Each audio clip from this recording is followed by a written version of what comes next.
మరి ఈస్టర్ ఎప్పుడు వస్తుంది, కొత్త సంవత్సరం ఎప్పుడు వస్తుంది అని ఎదురు చూస్తూ ఉంటాం కదా అని మనం ఇలాగే ఉండిపోతున్నాం. ఇంకా ఎన్ని సంవత్సరాలు, ఎన్ని మంచి శుక్రవారాలు, ఎన్ని ఈస్టర్లు, ఎన్ని నూతన సంవత్సరాలు మన మీద నుండి వెళ్ళిపోతున్నాయి. కానీ మనం ఎట్లాగున్నామంటే క్రీస్తు కుడి చేతి వైపున ఉన్న దొంగ, ఏం మార్పు లేదు. తర్వాత చెప్తాను. నాకు రెండో మాట ఇచ్చారు. అదేంటంటే మొదటి మాట ఏమో, తండ్రి వీరేం చేస్తున్నారో వీరు ఎరుగారు కనుక వీరిని క్షమించమంటున్నాడు. మనల్ని కూడా అలాగే అంటున్నాడు. 50 ఏళ్ళు అయినాయి, 60 ఏళ్ళు అయినాయి, 70 ఏళ్ళు అయినాయి, 80 ఏళ్ళు అయినాయి. మనలో ఏమైనా మార్పు ఉందా? ఆయన అడుగుతున్నామా? బందిపోటు దొంగ అడిగాడు ఏమని, ఎవరన్నా వాక్యం చదువుతారా? లూకాసు వార్త 23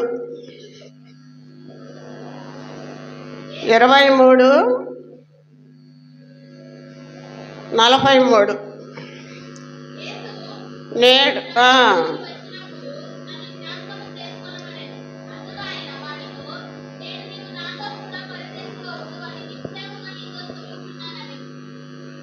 రెండవ దొంగ, యేసు నన్ను క్షమించు, మేము నేరాలు, ఘోరాలు, మరి హత్యలు అవన్నీ చేస్తున్నాం. మొదటి దొంగను గద్దించాడు ఏమని, వేలాడబడిన నేరస్తులలో ఒకడు ఆయనను దూషించుచు, నీ క్రీస్తువు కదా, నిన్ను నీవు రక్షించుకొని నన్ను కూడా రక్షించమని ఆయన దూషిస్తున్నాడు. ప్రభువుని అంగీకరించట్లే. నువ్వు ఏదో తప్పు చేశాక ఇక్కడికి వచ్చావు, మధ్యలో నిరపరాధి సిలువ, కుడివైపున ఒక దొంగ, ఎడమ వైపున ఒక దొంగ. నీవు క్రీస్తువు కదా, నిన్ను నీవు రక్షించుకొనుము, మమ్మను కూడా రక్షించమని చెప్పాను. అయితే రెండో వాడు వాడిని గద్దించి, మనం కూడా అదే శిక్షా విధిలో ఉన్నాం కదా, సిలువకు అప్పగించబడ్డాం కదా,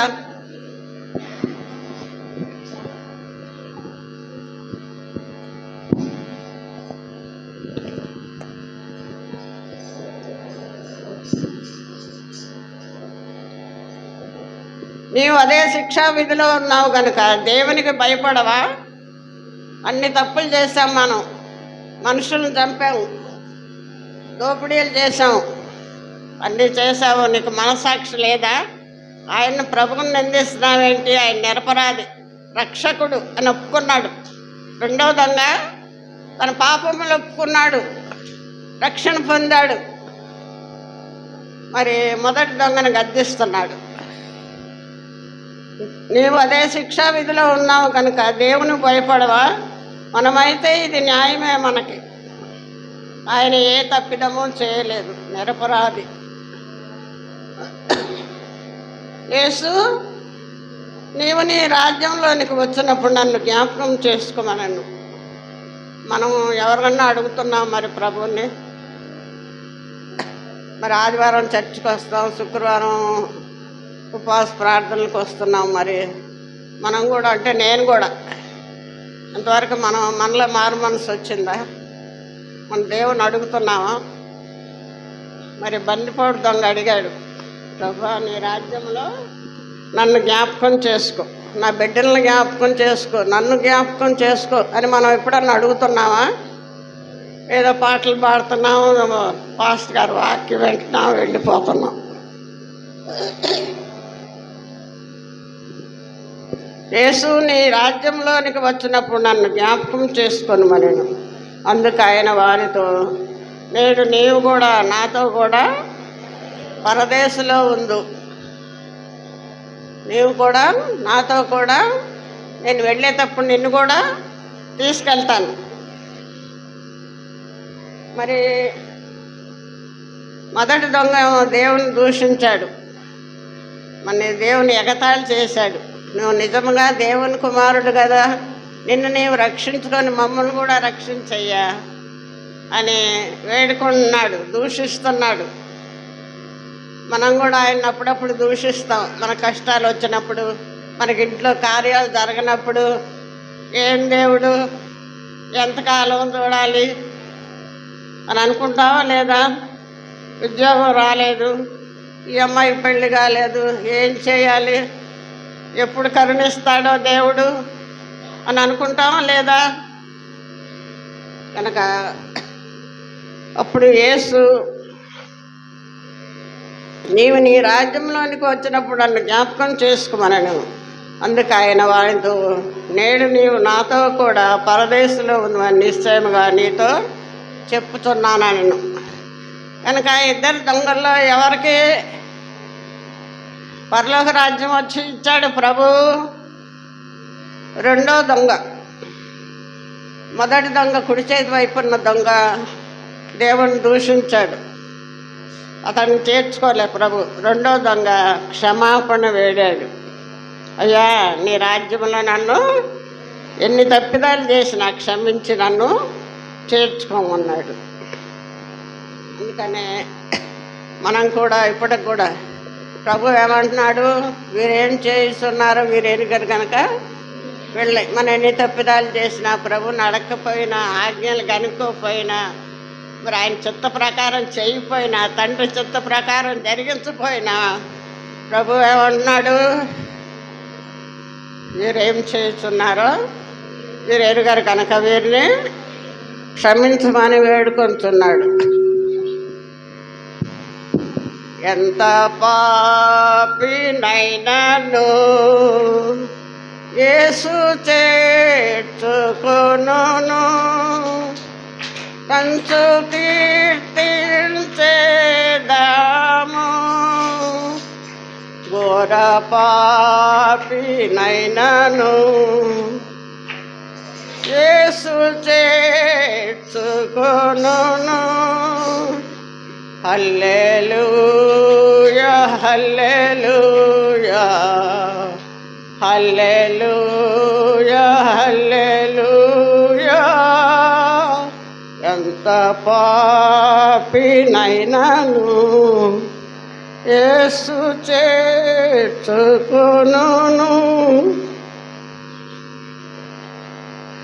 తర్వాత నా ప్రభు ధవళవర్ణుడు, మంచి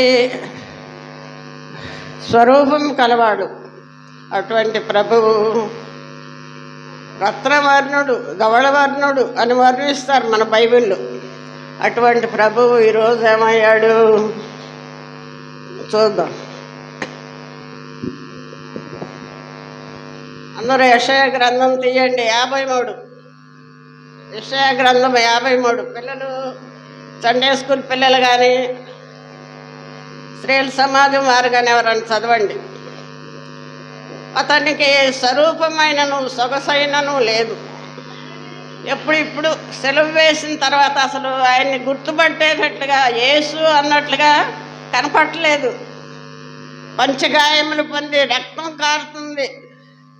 మరి అటువంటి ప్రభు, అతడు తృణీకరింపబడినవాడు, ఆయన మనుషుల వలన విసర్జింపబడినవాడు. ఆయన మనకు రక్షణ ఇచ్చే ఆ ప్రభువుని తృణీకరిస్తున్నారంట ప్రజలు. ఏమన్నారు, మాకు బందిపోటు దొంగ బరబ్బాయే కావాలి, క్రీస్తు మాకు అక్కర్లేదు, ఆయన్ని సిలువ వేయండి, సిలువ వేయండి అంటే పొంతి పిలాతు ఏం చేయలేక చేతులు కడుక్కున్నాడు.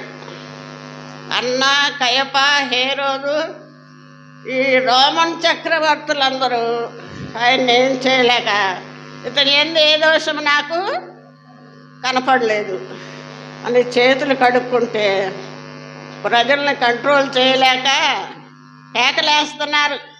ఏమని, ఈయన్ని సిలువ వేయండి, సిలువ వేయండి. వాళ్ళలో మనం కూడా ఉన్నాం. మనం కూడా మంచి వాళ్ళని అంగీకరించం, దుష్టుల్నే దుర్మార్గుల్ని అంగీకరిస్తాం. మరి ఇక్కడ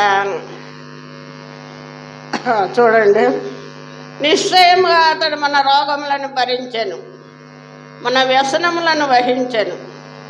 అయినను మొత్తబడిన వానిగాను, దేవుని వలన బాధింపబడిన వానిగాను, శ్రమనొందిన వానిగాను మనం అతన్ని ఎంచితిమి. మన అతిక్రమ క్రియలను బట్టి అతడు గాయపరచబడెను, మన దోషములను బట్టి నలుగగొట్టబడెను. మన సమానార్థమైన శిక్ష అతని మీద పడెను. మనం చేసిన తప్పులే, మనం చేసిన పాపంలే, అవన్నీ ఆయన మీదేసుకున్నాడంట. ఉమ్ము వేశారు, గుద్దారు, మరి పక్కలో గాయం చేశారు, కాళ్ళు చేతులకు శీలలు కొట్టారు. అంత భయంకరమైనటువంటి మరణాన్ని అనుభవించిన ప్రభు మన దోషములను బట్టి నలగొట్టబడెను, మన సమాధానార్థమైన శిక్ష అతని మీద పడెను. అతడు పొందిన దెబ్బల చేత మనకు స్వస్థత కలుగుతున్నది. ఏ విధముగా అన్యాయపు తీర్పు నందిన వాడే అతడు సిలువకు కొనిపోబడెను. చూడండి, మరి మన గురించి ప్రభువు ఎన్ని శ్రమలు పొందాడు. మనం ఎలాగున్నామంటే యోధా ఇష్కరియోతు ప్రభు ఉన్నాం. ఆయన మన కొరకు రక్తం కార్చాడు. రక్తం నీరుగా మారేదాకా ఆయన తన రక్తాన్ని కార్చాడు. పంచగాయములు పొందాడు.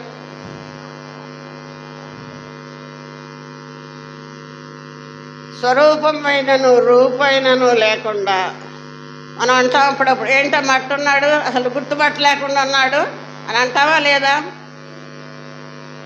ఇప్పుడు ఎవరన్నా దెబ్బలు తగిన వాళ్ళు కానీ చనిపోయిన వాళ్ళు కానీ చూసి నేను అసలు గుర్తుపట్టలే, ఏంటి అలాగున్నాడు? అలాగున్నాడు మన ప్రభు. పంచగాయములు పొంది మరి ధవళవర్ణుడు, రత్నవర్ణుడు, అందరిలో అతి సుందరుడు అని మనం చెప్పుకుంటాం బైబిల్లో. అటువంటి ప్రభుని ఈరోజు మనం ఏం చేసాము? సిలువ వేయండి, సిలువ వేయండి అని మరి యెరూషలేము వీధుల్లో ఆయన సిలువను ఎత్తుకొని మోసుకుంటూ ఆ ఎండలో మరి నడుస్తున్నప్పుడు యెరూషలేము ప్రజలు, పిల్లలు, పెద్దలు, స్త్రీలు అందరూ చూసి అయ్యో ఈయనేం తప్పు చేశాడు, నిరపరాధే అని అందరూ దుఃఖిస్తున్నారంట, ఏడుస్తున్నారు. మనకు కూడా కొన్ని సంగతులు చూస్తే ఏడుపు వస్తుంది. ఈయన నిరపరాధే, ఏంటి ఈయన్ని సిలువ వేయటానికి తీసుకెళ్తున్నారు అని యెరూషలేము స్త్రీలందరూ ఏడుస్తున్నారంట. అప్పుడు ప్రభు ఏమన్నాడు?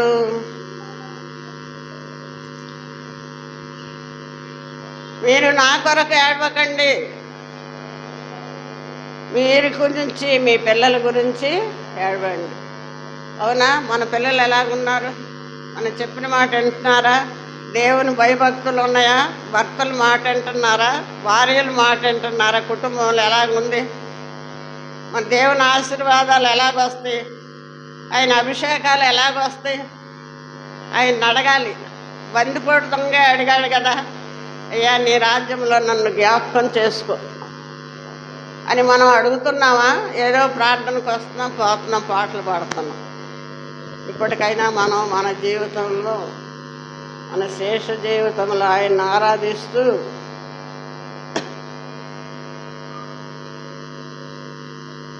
ఆయన కృపను పొందుతూ ఆయన ఆశీర్వాదాలు, అభిషేకాలు పొందుదాం.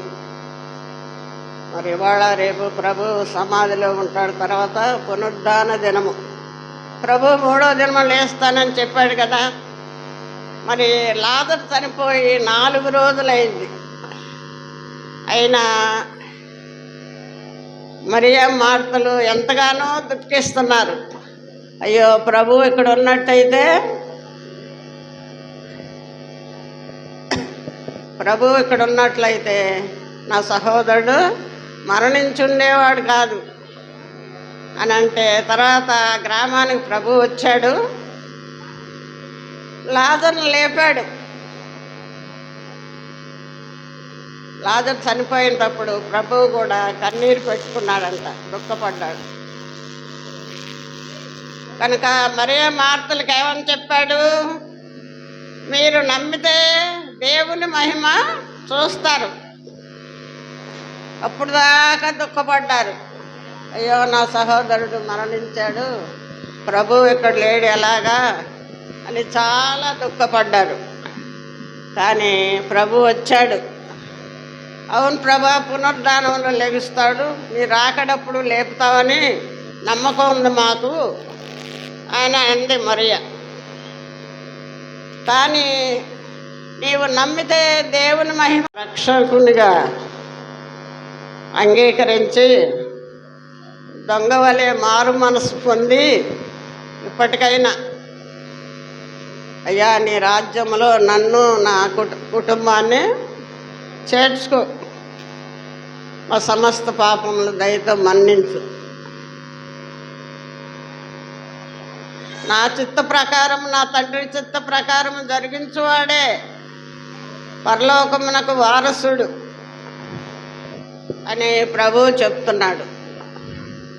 ప్రభువా ప్రభువా అని ప్రార్థించొద్దు, ఆయన చిత్త ప్రకారము మనం జరిగించాలి. ఆయనకి ఇష్టమైన పనులు చేయాలి, ఆయనకి ఇష్టలుగా ఉండాలి, ఆయన ఆరాధిస్తూ ఉండాలి, ఆయన గణపరుస్తూ ఉండాలి, ఆయన్ని చేర్చుకోవాలి. ఆయన్ను మనం చేర్చుకుంటే మనల్ని ఆయన చేర్చుకుంటాడు, అంగీకరిస్తాడు.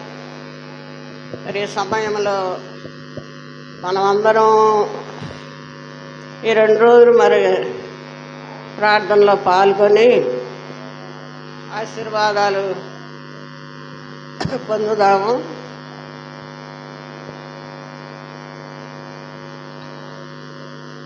యేసు రక్తము రక్తము రక్తము, యేసు రక్తము రక్తము రక్తము, ప్రతి పాపిని కడుగును మన యేసయ్య రక్తము.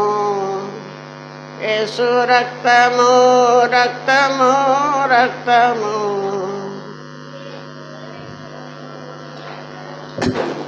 పాటంతా పాడాననుకో పాస్టర్ గారు ఊరుకోరు, అక్కడ చూస్తున్నారు.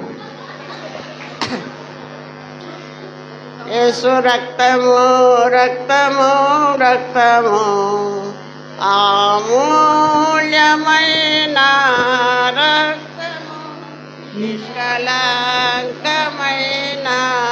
రక్తము, అమూల్యమైన రక్తము, నిష్కలంకమైన రక్తము, ప్రతి పాపిని కడుగును మన యేసయ్య రక్తము. దేవుని స్తోత్రం, హల్లెలూయా. రక్తము. నాకు ఈ అవకాశం ఇచ్చిన కరుణామయ దేవాలయము సంఘానికి, స్త్రీలకి, సండే స్కూల్ పిల్లలకి, అయ్యగారికి, ఇస్కియా గారికి వందనాలు చెల్లిస్తూ నాకు ఈ శక్తినిచ్చిన దేవుని ప్రార్థిస్తున్నాను. ఆమేన్.